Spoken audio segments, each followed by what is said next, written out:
Comment les dotations factorielles et technologiques déterminent-elles les avantages comparatifs? L'analyse d'avantages comparatifs de Ricardo a une limite. En effet, Ricardo explique bien la spécialisation et le développement des échanges internationaux entre pays complémentaires. En revanche, il n'explique pas les raisons qui poussent à se spécialiser. La première analyse qui va répondre à cette question est l'analyse de dotation factorielle d'Escher, Hollins et Samuelson. Ils vont montrer l'influence des dotations factorielles sur les avantages comparatifs d'un pays.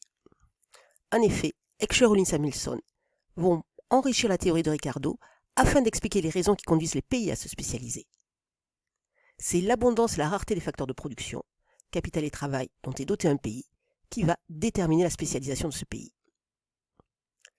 En effet, la dotation factorielle peut être définie comme l'importance relative des différents facteurs de production, capital, travail, ressources naturelles, dont dispose un pays participant au commerce international. Cette dotation factorielle va déterminer la spécialisation d'un pays. Ainsi, un pays qui est riche relativement en travail va avoir un coût du travail faible. Ainsi, il a un avantage dans la production de biens nécessitant une quantité importante de travail. Il va donc se spécialiser dans la production de biens qui nécessitent une quantité importante de travail. Cet échange international est alors un échange entre le facteur abondant contre les facteurs rares. L'autre analyse qui explique les avantages comparatifs d'un pays est l'analyse des dotations technologiques. Ces nouvelles analyses du commerce international vont corriger la principale limite de l'analyse d'HOS. En effet, les dotations factorielles ne sont pas naturelles et subies, mais elles sont acquises et construites par les stratégies de spécialisation mises en œuvre par les pays. On parle alors de dotation technologique. C'est l'ensemble des éléments permettant l'amélioration de la productivité globale des facteurs de production, le travail et le capital.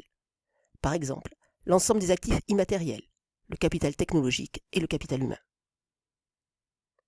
Ainsi, c'est de cette différence de dotation technologique que vont découler les différences de productivité.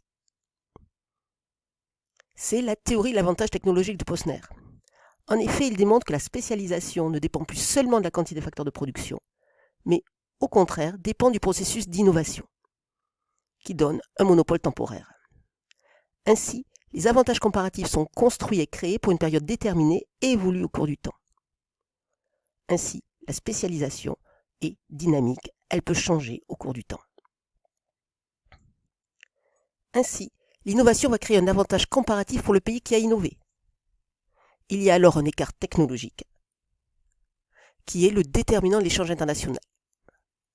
Et l'échange va temporairement être indépendant des rapports de coûts. L'écart technologique reste donc le déterminant de l'échange international. Les pays en avance vont exporter des produits intensifs en nouvelles technologies, alors que les pays en retard vont être spécialisés et exporter des produits banalisés. Cela a alors une conséquence, une division internationale du travail traditionnel. Les échanges vont être interbranches et interzones. Les échanges sont d'abord interbranches.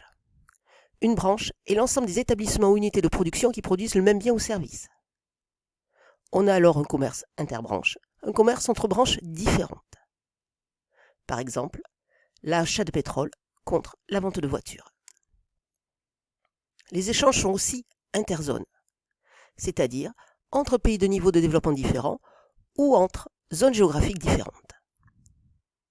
C'est une complémentarité des économies. Cette division internationale du travail va cependant évoluer. En effet, jusqu'au milieu du XXe siècle, les échanges internationaux sont conformes à l'analyse de dotation factorielle.